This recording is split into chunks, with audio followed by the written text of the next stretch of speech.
வெறுப்பு அரசியல் பண்ணாதீங்க, அன்பை மட்டும் விதையுங்க அப்படின்னு சொல்லிட்டு இருக்கிற உறுப்பினர்கள்ல இருந்து ஆரம்பிச்சு பெரிய ஆட்கள் வரைக்கும் எல்லாருக்கும் என்னுடைய ஒரு கோரிக்கை அப்படிங்கிற மாதிரி மு.க. ஸ்டாலின் அவர்கள் ஒரு பொது மேடையில எல்லார்கிட்டயும் சொல்றாரு. சோ அதை கேட்கும் போதும் பார்க்கும் போதும் ஐயோ பாவம் இந்த மனுஷன். இவர் வந்து நிறைய நம்ம லாஸ்ட் வீடியோஸ்ல எல்லாம் கூட நம்ம பேசியிருந்தோம். சோ நான் நைட்ல என்னால தூங்கவே முடியல. நமக்குள்ள இருக்கிற நம்ம கட்சி உறுப்பினர்களும் நம்ம கட்சிக்குள்ள இருக்கிறவங்க நம்ம சார்ந்தவர்களே வந்து ஏதாவது என்ன விஷயம் பண்றாங்களோ என்ன பண்றாங்களோ அப்படிங்கிற ஒரு பயத்தோடவே நான் நைட் படுக்கிறேன். காலையில் எழுந்துக்கும் போதும் அதை பத்தி மட்டுமே நான் நினைச்சிட்டு இருக்கேன். நான் எந்த விதத்திலயும் யாருக்கும் எதுவும் பண்ணக்கூடாது, நம்மளால பிரச்சனை வந்துடக்கூடாது அப்படின்னு நினைக்கிற சூழல்ல அவங்களா எடுத்துட்டு வந்து என் மேல 7:30 விட்டா நான் என்ன பண்றது அப்படின்னு சொல்லிட்டு ரொம்ப வருத்தத்தோட அவர் பேசியிருந்தாரு. அந்த நேரத்துல பொன்முடி ஹிஹின்னு சிரிச்சேன். அந்த ஒரு சிரிப்பிற்கான அர்த்தம் சமீபத்துல சைவமா இல்ல வைணவமா அப்படின்னு சொல்லிட்டு ஒரு பெரிய விவாதம் வந்தது இல்லையா, அதுல சிக்கி இருந்தாரு. எனிவே இப்படியும் வச்சு செஞ்சுட்டாரு. மு.க. ஸ்டாலின் அவர்கள் முன்னாடி எப்படி ஃபீல் பண்ணி சொன்னாரோ அதற்கான ஒரு சிறப்பு உரை நம்ம தெளிவா பண்ணிட்டோமே அப்படிங்கிற ஒரு ஆனந்த ஒரு உற்சாகத்துல இருந்த மாதிரி தான் இருந்துச்சு. சரி, எனிவே இப்போ நம்ம முன்னாடி பேசின மாதிரி யாரும் வந்து வெறுப்பை வந்து சம்பாதிக்காங்க விதைக்காதீங்க அப்படின்னு சொல்லியிருந்தாரு.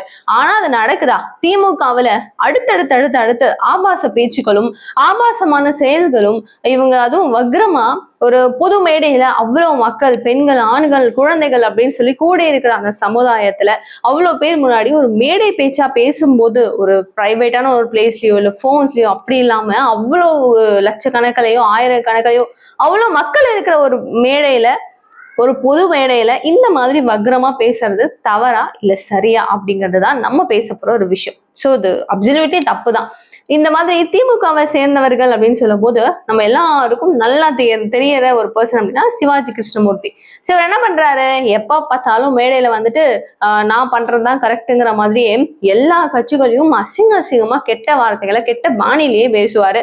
நான் பார்த்தாவே வந்து குழந்தை பிறந்துரும் அந்த மாதிரிலாம், அதெல்லாம் நம்ம பேச தேவையில்ல. அதெல்லாம் சரி, இந்த மாதிரிலாம் வந்து ரொம்ப மோசமா வந்து ரொம்ப வல்கரிஷா பேசுற ஒரு பர்சன் அப்படின்னு பார்க்கும்போது இவர் அண்ட் கட்சிகளை திட்டுறதும் விமர்சனம் பண்றதும் பாத்தீங்க அப்படின்னா இவருடைய பாணியே வேற மாதிரி இருக்கும். இவர் பேச பேச பேச அங்க கட்சியில உட்கார்ந்துட்டு இருக்கிற நிர்வாகிகள் மேல் அதிகாரிகளே வந்து சிரிப்பாங்க ஸ்டேஜ்ல. ஸோ அதை பார்க்கும்போது காமெடியா தெரியலாமே தவிர அது எவ்வளவு பெரிய ஒரு இம்பாக்ட கிரியேட் பண்ணும் அப்படிங்கிறது அதனுடைய சீரியஸ்னஸ் அவங்களுக்கு புரிஞ்சுதா அப்படின்னு கேட்டீங்கன்னா சமீப காலங்களில் நடக்கிற விஷயங்கள் மூலமா புரிஞ்சிருக்கும்.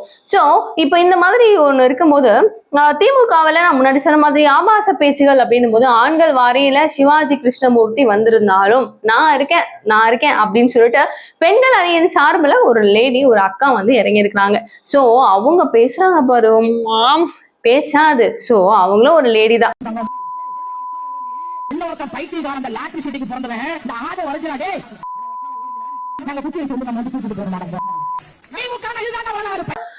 எதிர்கட்சிகள் ஒரு கட்சியை விடல, அவ்வளோ கேட்கவே முடியல.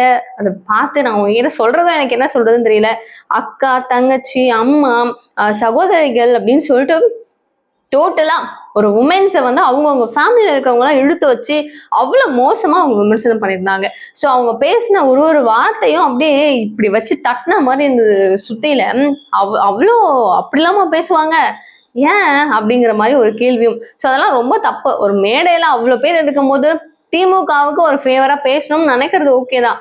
எல்லா கட்சியும் திட்டுறீங்க ஓகே தான். அது பாணின்னு ஒண்ணு இருக்குல்ல, என்ன பேசணும்னு ஒண்ணு இருக்குல்ல, நான் கரெக்ட் நீ எல்லாம் தப்பு அப்படின்னு சொல்லி விமர்சனம் பண்றதுக்கு அதிகாரம் இருக்கு, தைரியம் இருக்கு, உங்களுக்கு எல்லா உரிமையும் இருக்கு, கருத்து சுதந்திரம் இருக்கு, அனைத்தும் உள்ளது. ஆனால் பேச்சு எப்படி இருக்கணும் அப்படிங்கிறது ரொம்ப ரொம்ப தெளிவா இருக்கணும், முக்கியமா இருக்கணும், அது நாகரிகமா இருக்கணும். அதுதான் ரொம்ப முக்கியமான ஒரு பாயிண்ட் இல்லையா?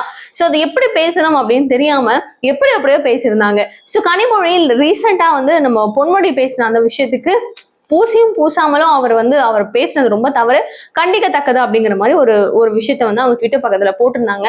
பதவியெல்லாம் நீக்குறோம் அப்படின்லாம் சொல்லி என்னென்னவோ நடத்திட்டு இருந்தாங்க. ஆனா அவர் கையில இவ்வளவு பெரிய ஒரு பதவி இருக்கு, அதுல இருந்து தூக்குறீங்க, இதுல இருந்து தூக்கி இருக்கலாமே. ஒரு கட்சி நிர்வாகியா கூட இருக்க முடியாது, ஒரு அடிமட்ட தொண்டனா கூட இருக்க முடியாதுன்னு தூக்கி இருக்கலாமே, அதை ஏன் நீங்க பண்ணல அப்படிங்கிறது திரும்பவும் மக்கள் சார்ந்த ஒரு கேள்வியா மேலிடத்துக்கு போய்கிட்டு தான் இருக்கு. சோ இந்த இஷ்யூ அவங்க ஃபேஸ் பண்ணிட்டு இருந்தாலும் கனிமொழி மீதம் இருக்கிற கட்சிகள் இந்த மாதிரி ஏதாவது ஒரு தவறான விமர்சனம் கொடுத்தா அவங்க வீட்டுல இருக்கிற பெண்கள் வந்து விமர்சனம் பண்ணணும், அந்த கட்சியில இருக்கிற பெண்கள் திட்டணும் அப்படின்னு சொல்லி அழுத்தமா அவங்க அவ்வளவு பேசுறாங்க. யாராவது ஒரு பிளாஸ்ட் வந்துச்சுன்னா அவங்க பெண்களுக்கு அப்படின்னு சொல்லி ஒரு விஷயம் நடக்குதுன்னா முதல் கேள்வி யாரை நோக்கி போகுது? கனிமொழி அக்காவை நோக்கி தான் போகுது. சோ கனிமொழி இதற்கான ஒரு பதில கொடுக்கணும் இல்லையா? சோ அவங்க கூடயே சேர்ந்து போட்டோஸ் எடுத்துக்கிறதும், கட்சியில ரொம்ப சிறப்பா பேசுறமா அப்படின்னு அவங்களுக்கு கை கொடுக்கறதும், இந்த மாதிரி விஷயங்கள் என்னைக்காவது தவறுதலா நடந்துருச்சோ, ஏதாவது நடந்துச்சுன்னா உங்களை எப்படியெல்லாம் அவங்க விமர்சனம் பண்ணுவாங்க. அப்போசிட்ல இருக்கிற ஏடிஎம்கே ஆகட்டும், நாம் தமிழர் கட்சி ஆகட்டும், தாவேகா விஜய் ஆகட்டும். சோ இப்போ பிஜேபியில அண்ணாமலை இருந்த வரைக்கும் பொழந்து கட்டிட்டு இருந்தாரு. நயினார் அவ்வளவு வர்த்தான்னு கேட்டீங்கன்னா ஓகே, பட் இன்னும் அவர் அந்த ஃபயர் அப்க்கு வரல அப்படிங்கிறது. சோ ஏங்க ஏடிஎம்கேல இருக்கிறவங்க ரொம்ப ஃபீல் பண்றாங்க, அழுகுறாங்க, உங்க கூட்டணியை பத்தி பேசவே ஒரு மாதிரி ஃபீல் பண்றாங்க, ஒரு நிர்பந்தனையின் கட்டளை இருக்கிற மாதிரி இருக்குன்னு கேட்கும் போது அமைதியாவே இருக்காரு. ஃபைனலி நீங்க எந்த பத்திரிகையில இருந்து வந்திருக்கீங்க அப்படின்னு ஒரு கேள்வியை கேட்கிறாரு. See what is his question? அவர் என்ன கேட்கிறாரு, அதற்கான ஒரு பதிலை கொடுக்கணுமா இல்லையா? அதுக்கப்புறம் லேட்டரா நான் வந்து எனக்கு அவங்கள தெரியும் இவங்கள தெரியும் அப்படின்னு சொல்லி, ஸோ அண்ணாமலை வேற வரல, ஆனாலும் ஓகே அப்படின்ற மாதிரி இருக்காரு. சரி, இந்த மாதிரி இப்போ டிஎம்கே இஷ்யூ வந்து தலை தெரிச்சு பெரிய இஷ்யூவா போகுது. சரி, நான் முன்னாடி சொல்லியிருந்தேன், நம்ம அதாவது ஸ்டாலின் அவர்கள் ஐயா என்ன பண்ணியிருந்தாரு, நம்ம வந்து அன்பை தான் விதைக்கணும் அப்படின்னு சொல்லி சொன்னாரு. எல்லாருக்கும் ரொம்ப சந்தோஷம் வச்ச பாவம் பாவம் அப்படின்னு சொல்லி யோசிச்சுக்கிட்டே இருக்கிற ஒரு கொஞ்ச நாட்கள்ல என்ன ஆகுது அப்படின்னும் போது டப்புன்னு அவரு வந்து பொன்மொழிக்கு ஈக்குவலான விஷயத்த இவரு பண்ணிடுறாரு. தெரிஞ்சு பண்ணாரா தெரியாம பண்ணாரான்னு தெரியல. திட்டத்தில் அதிக பயனடையக்கூடியவர்கள் நம்ம ஆதிதிராவிட சமூகத்தை சார்ந்த. சோ இந்த மகளிருக்காக வந்துட்டு ஃப்ரீயா ஒரு பஸ் விடுறோம், உங்களுக்கு டிக்கெட்ஸ் கிடையாது அப்படின்னு சொல்லிட்டு பஸ்ஸஸ் எல்லாம் போய்கிட்டு இருக்கு, எல்லா இடங்கள்லயும் போயிட்டு இருக்கு, பயணமும் பண்ணிட்டு இருக்காங்க. இது நம்ம எல்லாருக்கும் தெரியும். மகளிர் விடியல் பயணி அப்படின்னு சொல்லிட்டு பயணிகள் எல்லாருமே வந்து பஸ்ஸஸ் எல்லாம் அந்த பேருந்துகள்ல ரொம்ப சகஜமா மக்கள் வந்து என்னால பயனடைஞ்சிருக்காங்க அப்படிங்கிற ஒரு பூரிப்பிலும் ஒரு மகிழ்ச்சியிலும் ஒரு சந்தோஷத்திலையும் ஒரு உற்சாகத்திலும் தலைவர் ஏதோ சொல்லணும்னு ஆசைப்பட்டிருக்காரு. அது வந்தவே எப்படி இருந்தது தெரியுமா? முடிச்சு விட்டீங்க போங்க அப்படிங்கிற மாதிரிதான் இருந்தது. எஸ், அவர் சொல்ற விஷயம் என்ன அப்படின்னா, நம்ம இந்த மகளிர் வந்து டிராவல் பண்ற அந்த விடியல் பேருந்து திட்டத்துல மோஸ்ட் ஆஃப் த பீப்புள் ஆதி திராவிடம் இனத்தை சேர்ந்தவர்கள், அதுவும் சகோதரிகள் நிறைய பேர் ரொம்ப பயனடைந்திருக்காங்க அப்படின்னு சொல்லி ஒரு விஷயத்த வைக்கிறாரு. ஸோ இது எல்லாருக்கும் வந்து குத்துமா அப்படின்னு கேட்டீங்கன்னா, அந்த சமூகத்தை சார்ந்தவர்களுக்கு ஷோரா வந்து எப்படிங்க நீங்க வந்து இப்படி மென்ஷன் பண்ணி நீங்க சொல்லலாம் அப்படிங்கிற கேள்வியை கேட்பாங்க. அவர் பேசுறது நார்மலா தானே பேசியிருந்தாரு அப்படின்னு சொல்லிட்டு மத்த பர்சன்ஸ் வந்து ஒரு பார்வையா பார்த்திருந்தாலும் யாருக்கு ஸ்ட்ரைக் அவுட் ஆகணும் அப்படிங்கிறது ஒண்ணு இருக்குல்ல.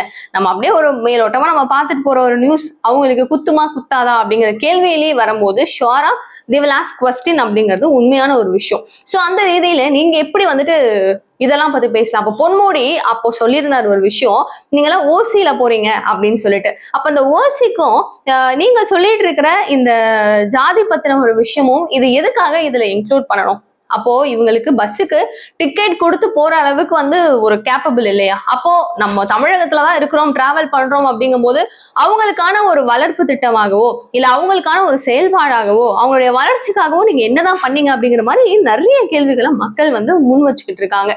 சோ நான் முன்னாடி சொல்லியிருந்த மாதிரி ட்விட்டர் பக்கத்துல இதை பத்தின விமர்சனங்கள் பயங்கர அதிகமா இருக்கு. அண்ட் ட்ரோல் பண்ணணும், அரசியல் ட்ரோல்ஸ்ன்றதை நம்ம பார்த்திருப்போம். அதுலயும் பார்க்கும்போது பொன்முடி தானே நீங்க அப்படிங்கிற மாதிரி அப்படியே வந்து இந்த குண்டான திறந்து பார்த்தா மு.க. ஸ்டாலின் ஐயா அவர்கள் இருக்காரு. சோ தெரிஞ்சோ தெரியாமையோ இந்த விஷயம் வந்து உளர்றது அப்படின்னு கூட சொல்லலாம்னு வச்சுக்கோங்களேன். அது வந்து ஆனா ஒரு மேடையில ஒரு பேச்சாளரா ஒரு பதவியில இருக்கிற, அதுவும் முக்கிய ஒரு அந்தஸ்துல இருக்கிற முதல்வர் ஐயா அவர்கள் இன்னும் கொஞ்சம் தெளிவா பேசியிருந்தா நல்லா இருந்திருக்கும். அந்த மாதிரி பேசியிருக்க கூடாது அப்படிங்கறதுதான் பல பேர் சொல்றது.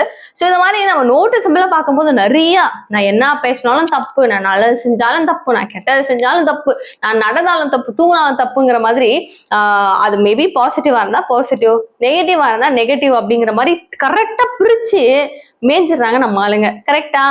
சரி, ஓகே. இப்ப இந்த இஷ்யூஸ் எல்லாம் தள்ளிட்டு அப்படியே பார்ப்போம். வக்ஃப் போர்டு வந்து நம்ம நடுவுல வந்து பாத்தீங்க அப்படின்னா அவங்க வந்து அந்த விஷயங்கள் எல்லாத்தையுமே நிறைவேற்றப்படுது, மசோதா நிறைவேற்றும் அப்படின்னு சொல்லிட்டு எல்லாரும் ரொம்ப ஹாப்பியா இருந்தாங்க. சோ பாஜக வந்து இந்த விஷயங்கள் எல்லாத்தையுமே இம்ப்ளிமெண்ட் பண்ணி முன்னாடி வச்சு எல்லாத்தையும் பண்ணியிருந்தாங்க. சோ இது வந்து வக்ஃப் போர்டை ஆதரிக்கிற முஸ்லிம்ஸும் இருக்காங்க, வேண்டாம் இது எங்களுக்கு நீங்க பண்ணது தப்பு அப்படின்னு சொல்ற முஸ்லிம்ஸும் இருக்காங்க. அதனுடைய அடிப்படையான ஒரு விஷயம் அது ஏன் வந்து நிறைவேற்றப்பட்டது அப்படின்னு சொல்றது ஆல்ரெடி நம்ம பேசியிருந்தோம் நம்ம ஓல்டு வீடியோஸ்ல. சோ ஒரு நான் சும்மா குட்டியா ஷார்ட்டா சொல்றேன். டாக்குமெண்டேஷனா இல்லாம நிறைய நிலங்கள் ஆக்கிரமிக்கப்பட்டு எந்த உண்டுன்னு சொல்லிட்டு ஈவன் அந்த பார்லிமெண்ட் அந்த நிறைய கவர்மெண்ட் ப்ராப்பர்ட்டிஸே இது எங்களோடது அப்படின்னு சொல்லிட்டு வக்ஃப் போர்டு வந்து சொல்றாங்க. சோ அதெல்லாமே தப்பு. உங்களோட இடம் அப்படிங்கிற பட்சத்துல அந்த கலெக்டர் கிட்ட போயிட்டு வருவாங்க, அளவெடுப்பாங்க, டாக்குமெண்டா நீங்க வாங்கிக்கலாம் அப்படின்னு சொல்லும் போது இதுக்காக தான் எல்லாருக்கும் எல்லாமே போய் சேரணும், தேவையில்லாம அதிகாரத்தினால யாரும் வந்து அதை யூஸ் பண்ணக்கூடாது அப்படின்ற சொத்து விவகாரம் ஒரு மெஜாரிட்டி ப்ராப்ளமா அதுல இருந்ததுனால ஒரு இம்ப்ளிமெண்டேஷன் ஒன்று கொண்டு வந்திருந்தாங்க. ஸோ இதன் அடிப்படையில இப்ப என்ன ஆகுது அப்படின்னு பாத்தீங்கன்னா ஒரு நோட்டீஸா நிறைய கிராமங்களுக்கும் நிறைய ஊர்களுக்கும் போன ஒரு ரீதியில வேலூர் மாவட்டத்துல பாத்தீங்க அப்படின்னா கிட்டத்தட்ட ஒரு 150 வீடுகள் வரைக்கும் ஒரு பெரிய ஃபேமிலிஸா இருந்திருக்காங்க. ஸோ அவங்க எல்லாரும் இப்ப பாதிக்கப்பட்டிருக்காங்க. இப்ப எங்களுக்கு திடீர்னு ஒரு நோட்டீஸ் வந்திருக்கு, வக்ஃப் போர்ட்ல இருந்து வந்து இதை நீங்க உடனே காலி பண்ணணும், இது எங்களோட இடம் அப்படின்னு சொல்றாங்க. அதை நீங்க கேட்ட உடனே எங்களுக்கு என்ன பண்ணுதுன்னு தெரியல, இது எங்களுடைய இடம், நாங்க பூர்வீகமா இங்கதான் இருக்கிறோம் அப்படின்னு சொல்லிட்டு அவங்க வந்து மனு தாக்கல் பண்றாங்க, கேஸ் வந்து போடுறாங்க. ஸோ இந்த மாதிரி விஷயங்கள் தொடர்ந்து நடக்குது. ஸோ வக்ஃப் போர்டு வந்து பாசிட்டிவா இருக்கு அப்படின்னு சொன்னவங்க அண்ட் நிறைய கட்சிகள் அதுக்கு வந்து கொஞ்சம் ஆதரவு கொடுத்தாலும் எதிர்ப்பு ரொம்பவே அதிகமா தான் இருந்துட்டு இருக்கு.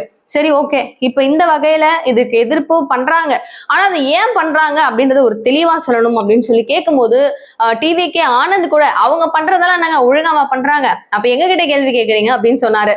சோ இப்போ கவர்மெண்ட்டுக்கு கரெக்டான பணம் வரணும், இதுல வந்து ஒரு 1000 கோடி அளவுக்கு ஒரு ப்ராஃபிட் வருது அப்படிங்கும் போது நீங்க தப்பா காட்டுறீங்க, இன்னும் எக்கச்சக்க ப்ராஃபிட்ஸ் இருக்கு, அதை நீங்க மறைக்கிறீங்க. சோ எல்லாத்தையுமே ஒரு ட்ராக் பை தெளிவா இருக்கணும் அங்க பிளான்ஸ் அப்படிங்கிறதுக்காக அவங்க வந்து இம்ப்ளிமெண்ட் பண்ணதா சொல்றாங்க. பட் டிஎம்கேல இருந்து ஆகட்டும், டிவிகே, நிறைய கட்சிகள் என்ன பண்றாங்க அப்படின்னா அதுக்கு எகேன்ஸ்டா இல்ல, கவர்மெண்ட் பண்ணது ரொம்ப தப்பு அப்படின்னு சொல்லிட்டு ரொம்ப ஸ்ட்ராங்கா சொல்றாங்க. சோ நான் முன்னாடியே நம்ம பேசியிருந்தோம், லைக் திமுகவினுடைய பி டீம் வந்து விஜய் அவர்கள் சொல்றதன்படி பாஜக அப்படின்னு சொல்லி ரொம்ப தெளிவா சொல்லுவாரு.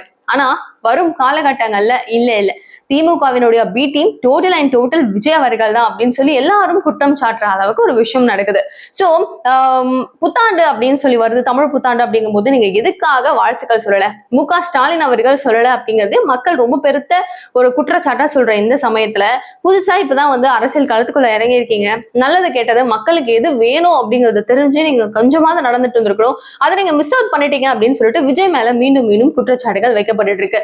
சோ சென்ட்ரல் கவர்மெண்ட், அதாவது மத்திய அரசு வந்துட்டு ஒன்றிய அரசு அப்படின்னு சொல்லிட்டு திமுக எப்படி கூப்பிட்டாங்களோ அதே மாதிரியான ஒரு கான்செப்ட் அவங்களும் சொல்ல. சோ இந்த மாதிரி நிறைய இஷ்யூஸ் இருக்கு, இந்த மாதிரி அடுத்தடுத்து அவங்களுடைய ப்ராப்ளம்ஸ் நிறைய சொல்லலாம். சோ விஜய் அவர்களும் இன்னும் கொஞ்சம் அரசியல் ரீதியில தெரிஞ்சுக்கணும் அப்படின்னு சொல்றாங்க. அண்ட் நான் ஒண்ணு கேட்கணும்னு நினைச்சேன், இப்போ வந்து நம்ம நாம் தமிழர் கட்சியினுடைய சீமான் இருக்கிறார் இல்லையா, இவரும் டிவிகே விஜய் அவர்களும் இணையறதுக்கு கூட்டணி வைக்கிறதுக்கு வாய்ப்புகள் பல இருக்குப்பா அப்படின்னு சொல்லிட்டு அரசியல் விமர்சகர்கள் பல பேர் சொல்லிட்டு இருக்காங்க.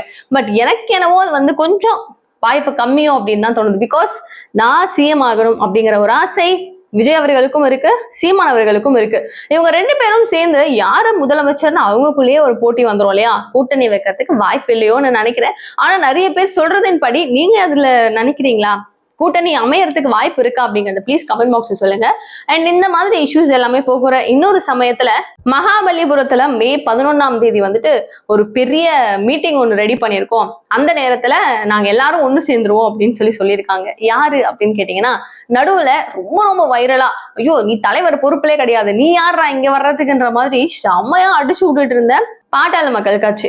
சோ இவர ராம்தாஸ் அண்ட் அன்புமணி ராமதாஸ் இவங்க 2 பேரும் வந்து தலைவர் பதவியில இருந்து இவரு கிடையாது நான் தான் அப்படிங்கிறாங்க. இல்ல அவன் எப்படி சொல்றது, நான் தான் அப்படின்னு சொல்லி அவங்க அப்பா சொல்றாரு. சோ இவங்க 2 பேருக்குள்ள ஒரு சண்டை இருக்கும் போது இந்த மாதிரி ஒரு பெரிய மாநாடு ஒன்று ஏற்பாடு பண்ணியிருக்காங்க. இதுக்கு வருவாங்களா வரமாட்டாங்களா அப்படின்ற ஒரு கேள்வி நடக்கும் போதுதான் இல்ல 2 பேரும் ஷோரா வரோம் அப்படிங்கிற ஒரு விஷயத்த அவங்க சைட்ல இருந்து ரிலீஸ் பண்ணியிருக்காங்க. சோ அவங்களுடைய அரசியல் ரீதியான பிரச்சனையும் கொஞ்சம் சார்ட் அவுட் ஆயிடுது. சோ இந்த மாதிரி அரசியல் களத்துல பல பிரச்சனைகளுங்க, 1 இல்ல 2 இல்ல. அண்ணாமலை அவர்கள் போனதுக்கு அப்புறம் கொஸ்டின் ரொம்ப கம்மியாயிடுச்சோன்ற மாதிரி என்னுடைய ஒரு கருத்தா இருக்கு. ஏன்னா அவர் வந்து அப்படின்னு சொல்லி நிறைய அனல் பறக்க ரியாக்ஷன் ஆக்ஷன் அப்படின்னு சொல்லி வந்துகிட்டே இருக்கும். ஆனா இப்போ வந்து நயினார் அவர்கள் இன்னும் கொஞ்சம், அதாவது நம்ம ஆக்சுவலி கரெக்டோ தப்போ ஒருத்தவங்க ஒண்ணு பண்றாங்க அப்படின்னும் போது விமர்சனம் வரதான் அது கரெக்டா தப்பாங்கிற ஒரு விஷயம் மக்களுக்கு புரிய ஆரம்பிக்கும். கரெக்டா? சோ அதை வந்து எங்கேயும் நயினார் அவர்கள் அண்ணாமலையை பின்தொடர்ந்து வந்தா நல்லா இருக்குமோ அப்படிங்கிறது என்னுடைய பர்சனல் ஃபீல். நீங்க என்ன நினைக்கிறீங்க அப்படின்னு உங்களுடைய கருத்துக்களையும் மறக்காம கீழே கமெண்ட் பாக்ஸ் சொல்லுங்க. திமுகவுல அந்த லேடி அவர்கள் பேசினதை பத்தி நீங்க என்ன நினைக்கிறீங்க அப்படின்னு உங்களுக்கு கருத்தும் ரொம்ப இம்பார்ட்டன்ட். ஏன்னா நிறைய ஜென்ரேஷன் ரொம்ப குட்டி பசங்களும் பார்த்துட்டு இருக்காங்க இந்த ஜென்ரேஷன்ல. சோ எல்லாரும் தெரிஞ்சுக்கணும் அப்படிங்கிற ஒரு சூழல்ல நீங்களும் உங்களுடைய கருத்துக்களை சொன்னீங்கன்னா அதை பல பேர் படிச்சு இது தப்பு ரைட் அப்படின்னு தெரிஞ்சுப்பாங்க. மேலும் இந்த மாதிரி நிறைய நிகழ்கால நிகழ்வுகளை உடனுக்குடன் நீங்க தெரிஞ்சுக்கணும் அப்படின்னு நினைச்சீங்கன்னா ப்ளீஸ் சேனலை சப்ஸ்கிரைப் பண்ணிக்கோங்க. தேங்க்யூ சோ மச் ஃபார் வாட்சிங் திஸ் வீடியோ. பாய்.